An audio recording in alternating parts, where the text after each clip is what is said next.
Imagine a ledger. Not just any ledger, but the ancient kind. Heavy, leather-bound, ink-smudged. Every entry is a promise. Every number, a trust. For thousands of years, ledgers like this ruled the world. Who owed whom? Who paid? Who lied? But here's the oldest problem: trust. You need someone to keep the ledger honest. A scribe, a priest, a banker. Someone everyone believes. But who watches the watcher? What if the scribe is tempted? What if the numbers shift? For 2 millennia, empires rose and fell on this question. Today, you walk into a store, swipe a card, and trust that invisible numbers tell the truth. The shopkeeper trusts too. But the real answer is far stranger. Beneath the buzz of credit cards and bank vaults, the ancient problem of trust remains. Who do you believe when you can't watch every hand? Now, picture yourself in a Roman marketplace 2,000 years ago. You hand over a coin. The shopkeeper bites it, checks its weight, squints at the emperor's face. Even gold could be faked.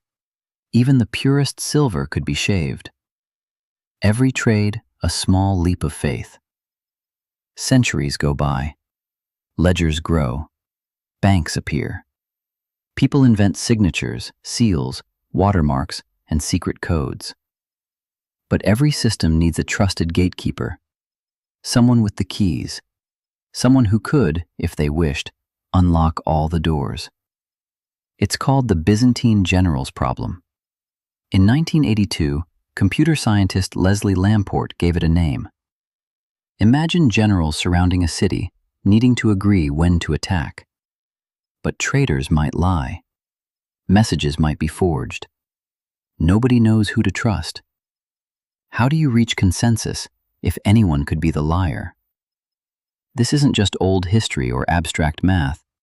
It's the puzzle at the heart of every bank, every currency, every online transaction you make.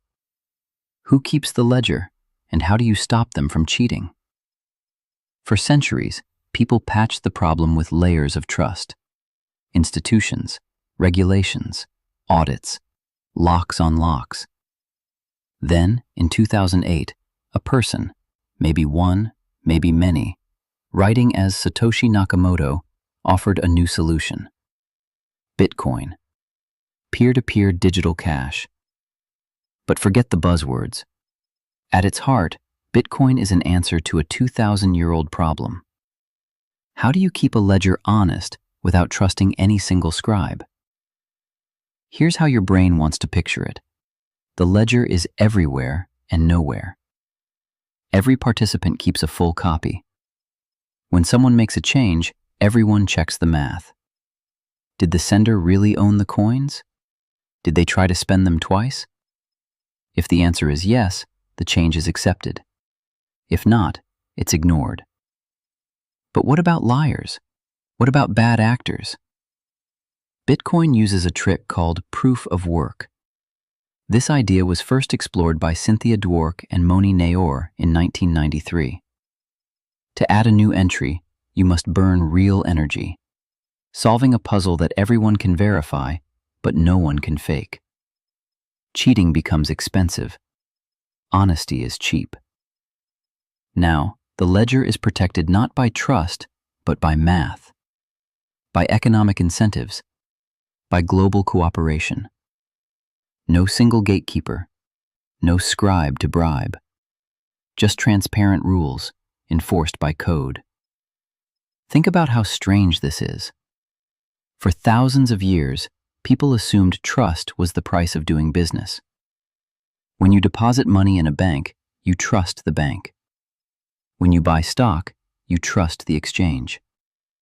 Now, for the first time, the rules themselves hold the trust.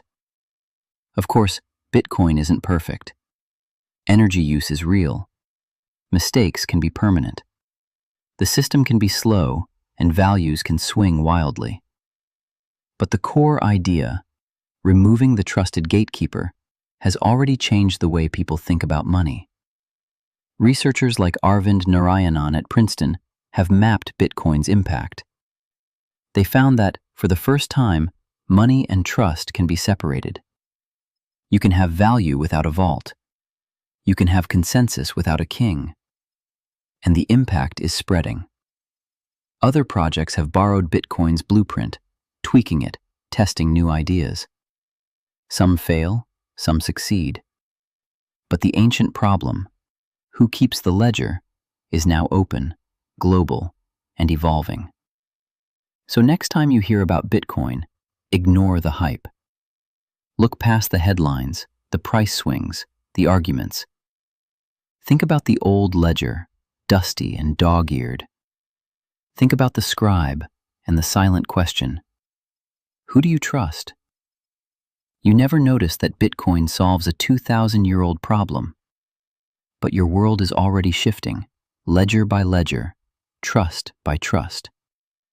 The old problem is still here, but now the answer is written in code.